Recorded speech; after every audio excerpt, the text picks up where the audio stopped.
Grandkids, what outdated tech did your grandparents hilariously misuse? My grandma Marcia is the sweetest human alive but has absolutely zero tech knowledge. Like, still uses a flip phone in 2022 level of tech illiterate. I was staying with her for a couple weeks during summer break because my parents were renovating our house and it was uninhabitable with all the construction dust and noise. Grandma lives in this cute little house she's been in since forever, and she has this spare bedroom that's basically a time capsule from when my mom was a teenager. Anyway, the first night I'm there, I'm unpacking and I find this ancient iPod Classic in the dresser drawer. Like the chunky silver one with the click wheel from literally 2005 or something. And I'm low-key obsessed because it's such a vibe. So I plug it in to see if it still works. Miracle of miracles. This thing actually turns on after charging. The battery is trash, but it works when plugged in. I start scrolling through the music and OMG, it's all these amazing early 2000s songs my mom must have loaded on there. Lots of Usher, Black Eyed Peas, Avril Lavigne, absolute gold. So I'm using this thing occasionally in the evenings while I'm staying there, mostly with headphones, but sometimes playing it through its tinny little speaker when I'm in my room. Grandma sees it a couple times but doesn't say anything, just gives it curious looks. About a week into my stay, I notice Grandma is acting weird. She keeps checking the mail anxiously and making these concerned faces at me when she thinks I'm not looking. I figured maybe she was worried about a bill or something,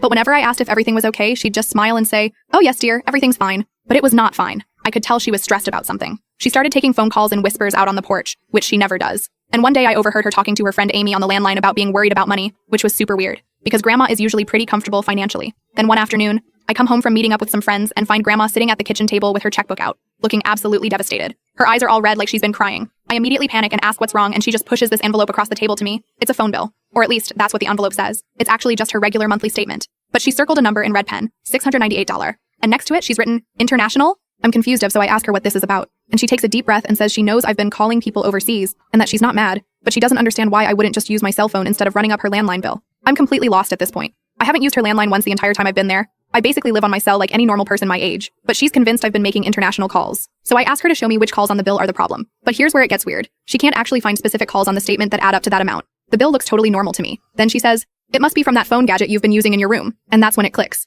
The iPod. She thinks the iPod is some kind of phone. I'm trying so hard not to laugh as I explain that it's just a music player, like a Walkman but digital. It can't make calls at all, let alone international ones. She looks skeptical as hell. But I've heard you talking to people on it. Turns out, she'd walked by my room a few times when I was singing along to songs and thought I was having conversations with people. Like she literally thought I was on phone calls with friends because I was responding to lyrics. But she's still not convinced about the bill. She keeps saying there must be some explanation for why it's so high. So I asked to see her previous bills to compare. And OMG, the bill isn't high at all. The $698 figure she circled, that's her account number. Not a charge. The account number at the top of the bill. But it gets better. When I explain this to her, she gets this look of confusion and then relief, and then embarrassment. And then she confesses the full situation. Not only did she think I was making international calls on this ancient iPod, but she had already called my mom, her daughter, in a panic about it. And she had called her bank to set up a payment plan because she was worried she couldn't pay it all at once, but didn't want to ask me to stop talking to my overseas friends because she thought they might be my boyfriends or something. And then she tells me she'd been secretly unplugging the Wi-Fi router every night after I went to bed because she thought that would stop the international charges, but didn't want to tell me because she didn't want me to feel bad about not being able to talk to my foreign boyfriends. I literally collapsed on the floor laughing.